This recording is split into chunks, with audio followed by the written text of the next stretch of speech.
ki khubor ki babnia ki Nongtrei jongka Garo Hills Autonomous District Council lani ka KHASI hinne ka sngi ki la Kyntait ya ka Jingpyllait ban pelat ya ka Tulop basa teng ka basan Bnai ka jing ya ki jongki kala kenjo menta syaka shi Bnai ar pusan sngi bat kila penne ya ka Jingdawa ban siu Tulop ya ka basa teng la sau pusau Bnai kani ka jing ya ki jongki kala sedang nadu ka hinyo terik unaitung hadin ka jingbam siu ya ka Tulop basau pu ar Bnai ha ka ba menta kala kenjo syaka sau pusau Bnai ka arfana en stangma ka badai ka Nongtrei jong ka KHASI kala ong ba ki Nongtrei dangshan kila dawa ya ka jingsiu ya ka Tulop pasau pulai Bnai Henry minta kila dawa badai ban siu depno ya ka Tulop padang sa teng baro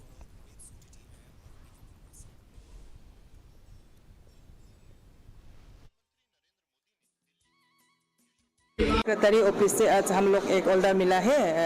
5 months pending salary का ऑर्डर मिला है और state government से एक सीएम ने स्टेटमेंट दिया है वो 1 नवंबर से GHADC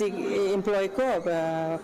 मंथली सैलरी देगा बोला है लेकिन अभी हम लोग तो हमारा 44 मंथ्स पेंडिंग सैलरी चाहिए वो पहले उसको क्लियर करना पड़ेगा और वो जो स्टेट गवर्नमेंट ने बोला था 1 नवंबर से सैलरी रेगुलर देगा वो तो हम लोग बाद में 44 मंथ्स पेंडिंग सैलरी क्लियर होने की बात ही हम लोग वो डिसाइड करेगा वो लेगा और नहीं लेगा Umentri Katanat Social Welfare